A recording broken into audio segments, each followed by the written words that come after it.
Do you want more books in your life? Would you like to see that TBR pile of yours just dwindle down a little bit more? Do you want more excuse to go buy yourself some more books because you've read the ones that you've got? Then this is the video for you.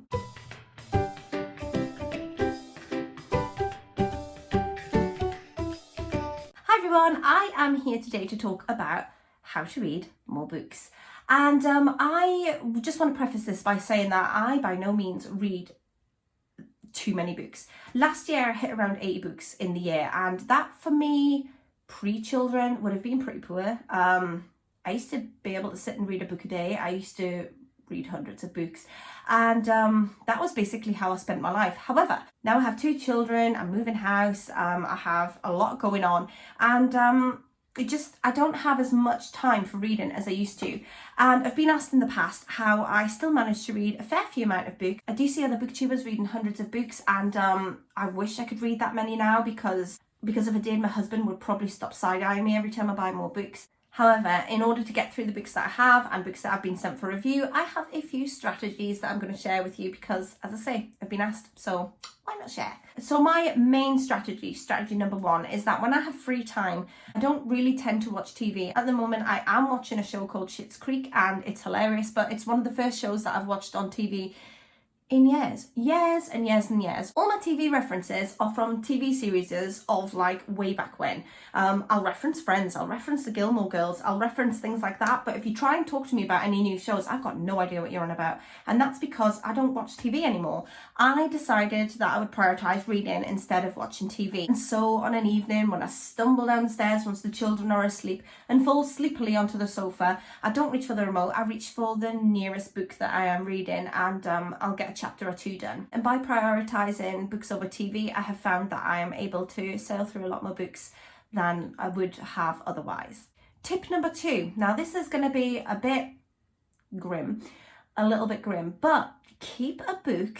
I prefer a non-fiction for this. Now bear in mind, this is grim, and if you are easily offended by talks of toilets, you might want to move on. But I keep a book, a non-fiction, in the bathroom. And when I wander on in there, which, let's be honest, if you've got children who have been at home, you might not particularly need to stay in the toilet as long as you do. I mean, if you do, no one's judging. You do you stay at the toilet as long as you need to. This conversation's going downhill. But you know what I'm saying. If you need to be in there, you be in there. But for me, sometimes I go in there when I don't need to go in there, and I'll just quickly read a quick chapter of a non-fiction book, and the children leave me alone for 5 minutes because they think I'm at the loo.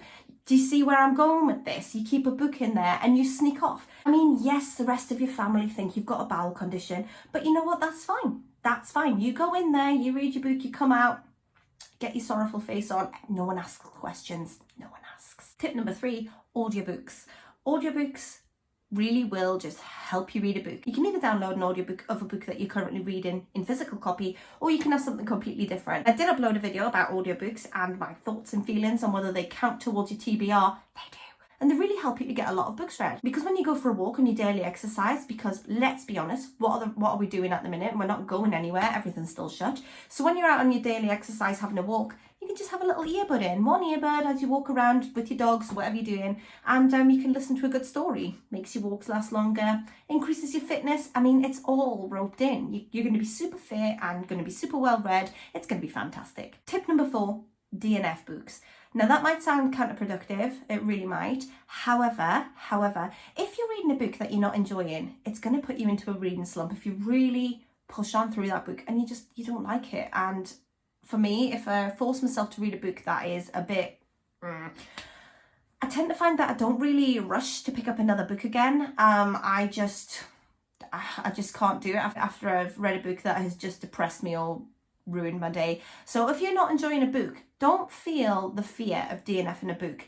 You put that book away, that book's not for you, and you move on to another book that you enjoy. And once I became less scared of DNFing books, that became a bit of a lifesaver for me. And tip number 5. Now, tip number 5 is a little bit niche. It sort of applies more to people who have trouble sleeping. And as I say, I have young children, and I have a toddler who wakes me up quite frequently at around 5 o'clock in the morning. And then he goes back to sleep, but I'm wide awake, because once I'm awake, I'm awake. And so what I do then is I will read my book. I've got a little battery powered like light thing. I don't know what that is, but there's a just imagine a light on the end of that. You just put it on your book and you read.